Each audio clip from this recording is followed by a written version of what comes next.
arts district of downtown Los Angeles, Spotify have opened a brand new studio and office complex, Spotify At Mateo. It includes a WSDG Design studio, Pod City with its 18 podcast studios, and even a live event stage.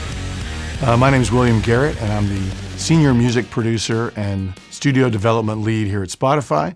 So part of the job is working on music that we do as original content here, but also developing our studio program, which is culminated in this beautiful build here at Mateo. And my background, I've been doing this for a long, long time. Started when I was around 19, sweeping the floors in a studio in Boston, and then worked my way through having record labels, having recording studios. Lastly, I had a studio called Electrocraft, which had branches in New York City and here in LA. And I've been at Spotify for about 6 years. Our goal here was to build a creative haven for artists.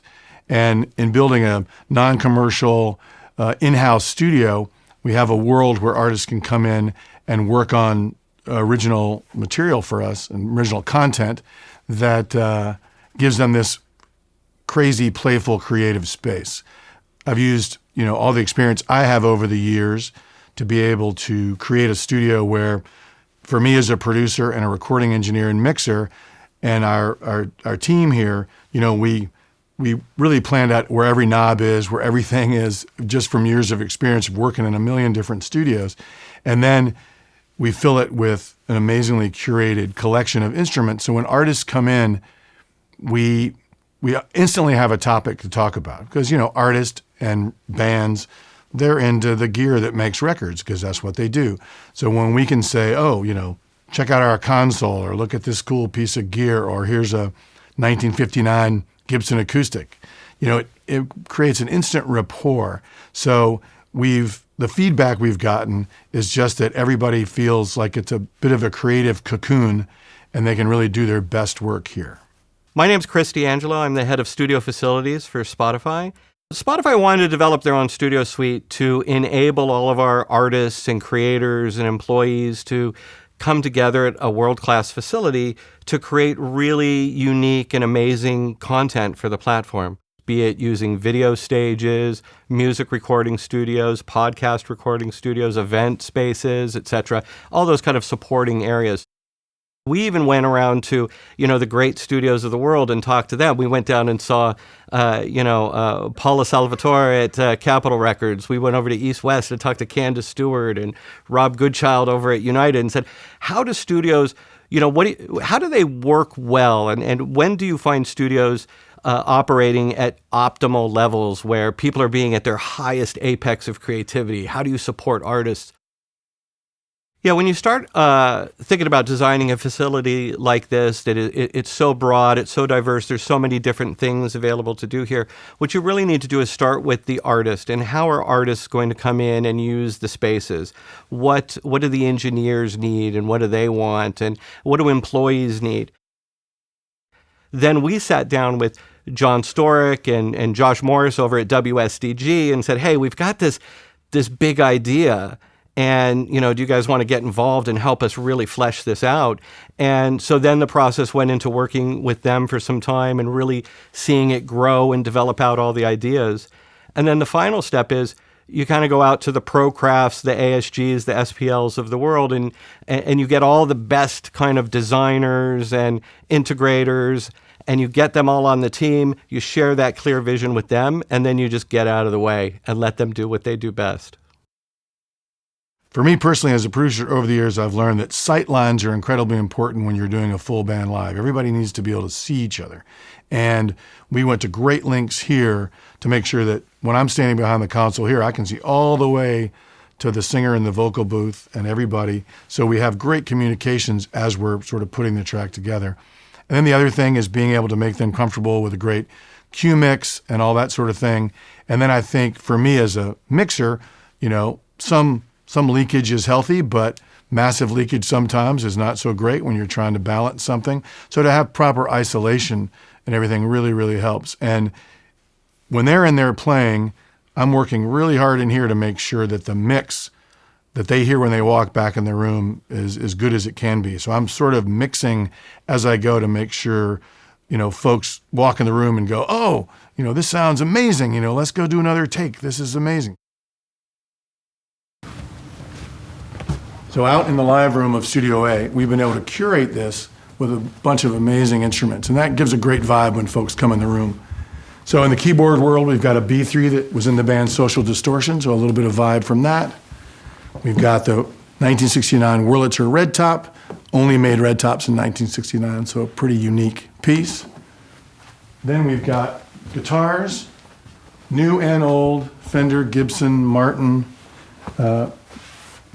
Got this beautiful 59 Gibson Country Western. We've even got some new Gibsons.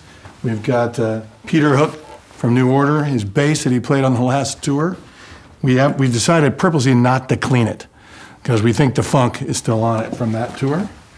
And over behind these amazing gobos is a 1950s Sleeland Radio King kit.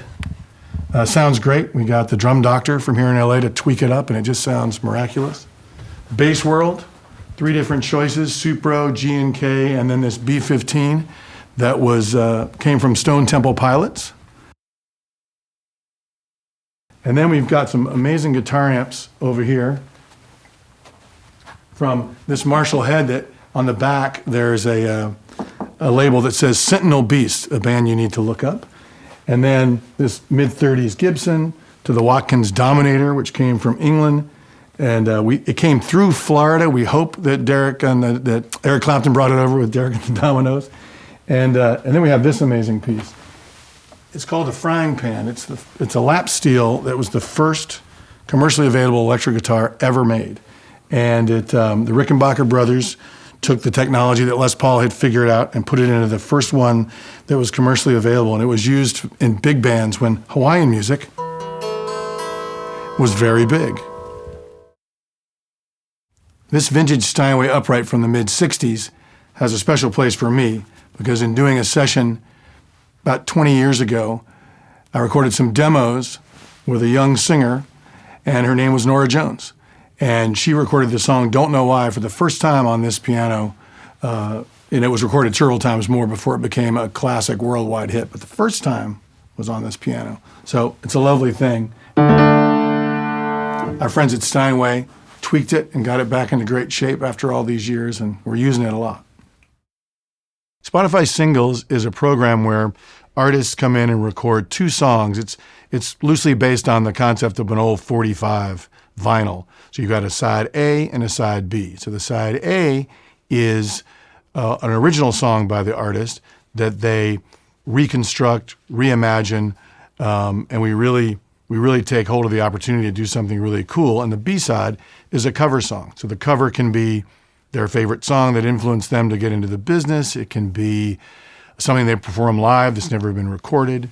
So it's really great to explore the cover side as well. And so we do those couple of songs and then release them. We've done about 750 songs in the last 5.5, 6 years, and they've streamed over 6.4 billion times. I said million, but it's actually billion, which is incredible. So it really is an amazing opportunity for artists to get new material out there and be supported by Spotify. We're really excited to have this iconic Steinway piano in the studio. And it's one of their newer Spirio models that most people know. It's a player piano, but it's a lot more than that. First of all, it's an amazing sounding piano. We've recorded it on a bunch of sessions and it sounds beautiful. But also with its internal software, you can do things like have an artist play the piano here and then the same piano in Tokyo or Paris will play in real time through the internet, that same stuff. Also, you can record into this thing. So if we had a situation where maybe there was too much leakage, but we were running this software, we could reprint the piano that way. But, as we said at first, it is a player piano, so check it out.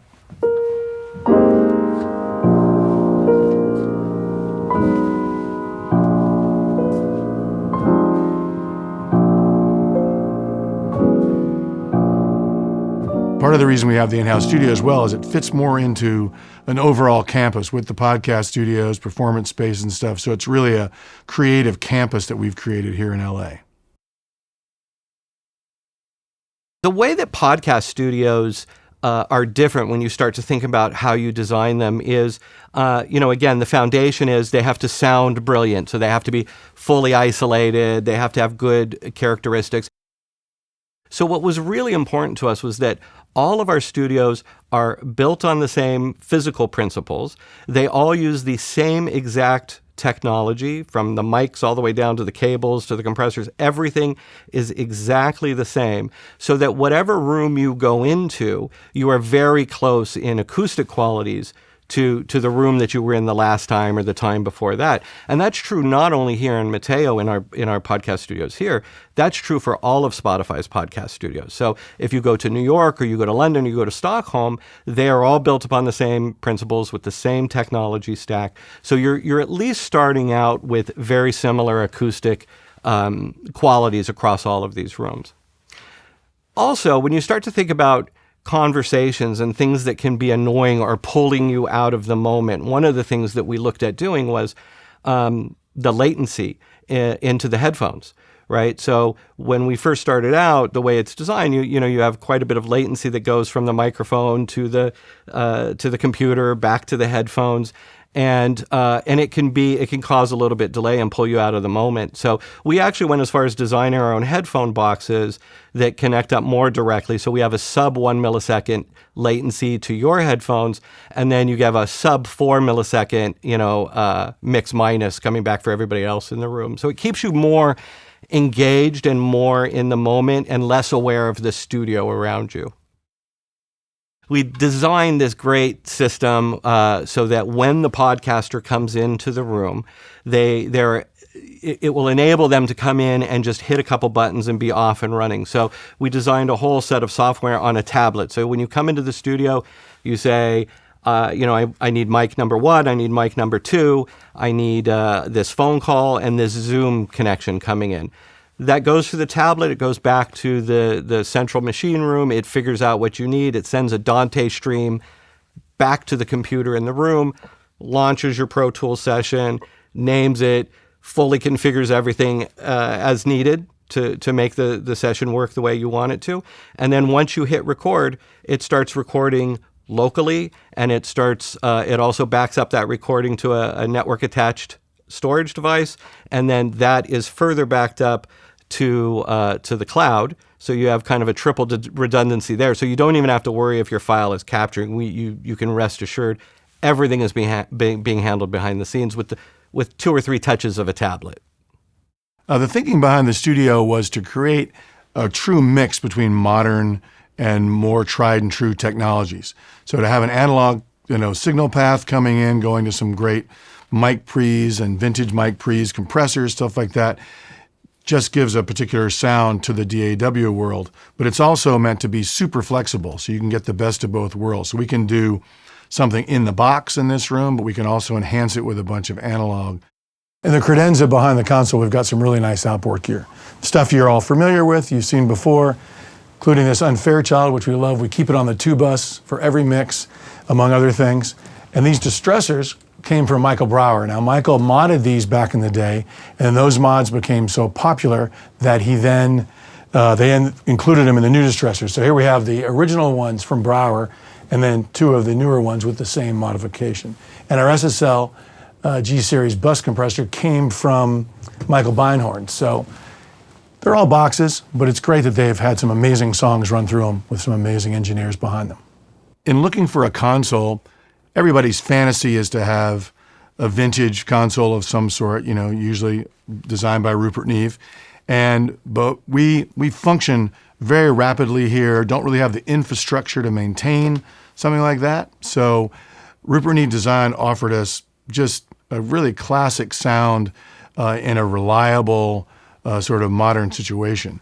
So we'd actually done some sessions on the console as sort of a test run, and we were flabbergasted, especially by how well the Shelford modules sounded. And so we just love it. It's been an incredible addition, and it makes a statement to the artist when they enter the room that we're taking this very seriously. We've got a world-class, best-in-class recording console. So on the 5088, one cool thing we could do is we could customize the penthouse and make it our own. We really wanted something unique for the studio. So I really wanted a stereo bus compressor that we could use that sounded like a 33609. So we used these Rupert Neve Designs 535s, but we added the old school meters, even with Spotify green lights. Then the TC Electronics is more for eye candy, but we do use it to measure some things. SLS, so we can talk to the speakers in the studio. And then a row of secret switches across here that have some names from some old great audio stories. We've also been mixing here, coming back through the transformers on the console, using it as a bit of a summing mixer, which I hadn't had the opportunity to do in some other studios. It's been mostly in the box with some heavy-duty, outboard on the 2-bus.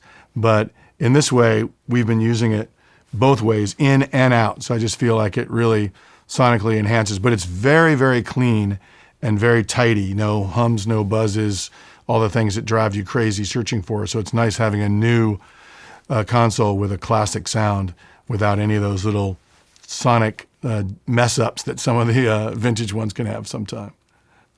In putting together this facility, we wanted to do 2 music-based rooms, a Studio A and Studio B. Part of the workflow is that when we do a recording session, then Jack, who's our engineer, does a mix prep, and then it comes back to me to mix. So sometimes we're so busy, we found in other spaces that we needed two rooms. But doing a Studio B gave us the opportunity to set up a smaller room with 2 ISO booths, so you could do another recording session in there if you wanted to. You can also use those. We have tie lines there, so let's say we have a huge project. We need to put some amps or something in ISOs. We can use those rooms as ISO. And then we decided to build it around a more digital infrastructure with the Avid S6. And we also decided to future-proof it in a way by having it set up so we can mix in emerging technologies that are coming down the pike. So we're really excited about that room. And we do things here like writing camps and things like that where all rooms are used. So it comes in handy for a writing suite as well. So it's great to have the two, sort of the analog and digital world right down the hall from each other. All right, we're going to walk down the hallway here between studios A and B. We have sort of a special treat, something that we thought would be not only fun, but ended up really helping our mixes sound good. So through the shop, see some microphones in here.